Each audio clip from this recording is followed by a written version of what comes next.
গল্পটির নাম আধার যখন ডাকে। তালা খুলতেই একটা আষ্টে গন্ধ এসে ঝাপটা মারল সুদীপার নাকে। বৃষ্টির দিনে এই পুরনো বাড়িতে এরকম গন্ধ ওঠা বিচিত্র কিছু নয়। সুদীপা নিজে অভ্যস্ত এই গন্ধের সাথে, কিন্তু তবুও আজ গাটা কেমন যেন গুলিয়ে উঠল। কোনোমতে নিজের কাকভেজা শরীরটাকে ঠেলে নিয়ে গেল স্নানঘরে। শাওয়ার চালিয়ে দাঁড়িয়ে পড়ল নিচে, শরীরটা কাঁপছে থরথর করে। শাওয়ারের জল একনাগাড়ে পড়ছে চোখে মুখে। পাহাড়ি এলাকা, এখানে জলের ব্যবহার করতে হয় খুব পরিমিত, কিন্তু সুদীপার আজ ভ্রুক্ষেপ নেই শেষবে। আচ্ছা, পুলিশ সত্যিই দীপ্তকে খুঁজবে? ওরা তো সব শোনা মাত্রই বলে দিল যে সে কোনোভাবে খাদে গড়িয়ে পড়ছে। বাড়িতে কি এখনই সব জানাবে সুদীপা, নাকি অপেক্ষা করবে সকালের?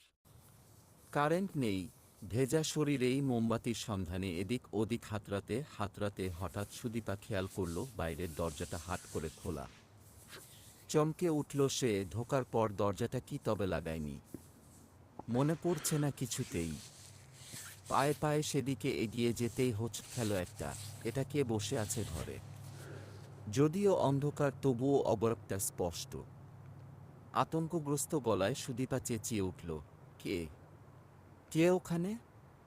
কৌশিক। কৌশিক বাবুর প্রত্যাশাতে ছিলে বুঝি? কোকে? চিনতে তো ঠিকই পেরেছ সু। আমি তোমার দীপ্ত। দি দীপ্ত অজানা আগন্তুকের আতঙ্কে যতটা না ভয় পেয়েছিল, সুদীপা এবার তার থেকেও অনেক গুণ বেশি ভয় পেল পরিচিত মানুষটার কণ্ঠস্বরে। আমাকে ওখানে রেখে কেন চলে এসেছিলে সু? তুমি জানো না বৃষ্টিকে আমি কতটা ভয় পাই। সুদীপা জানে দীপ্ত কতটা ভয় পায় বৃষ্টিকে। আজ থেকে বছর 7 আগে এক ভয়ঙ্কর বৃষ্টির দিনেই তো গাছের ডাল পড়ে লোকটা সারা জীবনের মতো পঙ্গু হয়ে গিয়েছিল। দীপ্ত হুইল চেয়ারটা ঠেলে এগিয়ে আসছে ওর দিকে, গলাটা শুকিয়ে যাচ্ছে সুদীপার। দীপ্ত এসে দুহাত দিয়ে জড়িয়ে ধরল ওকে। ওর ভেজা শরীরটা শীতল স্পর্শে কেঁপে উঠল।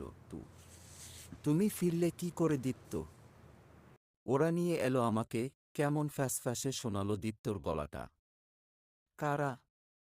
আশেপাশে ওদের দেখতে পাচ্ছ না? না। কাদের কথা বলছো তুমি? ওই যে আধারের বাসিন্দা যারা, যে আধারে আজ তুমি আমাকে ফেলে এসেছিলে। দীপ্ত চিৎকার করে উঠল সুদীপা। তোমায় ছাড়া যে আমার এক মুহূর্ত চলে না সু। আমাকে ফাঁকি দিয়ে কোথায় পালাবে ভেবেছিলে? না না। দীপ্তর বাহু বেষ্টনী ছাড়িয়ে পালাবার চেষ্টা করল সুদীপা, কিন্তু পারল না এক চুলো নড়তে।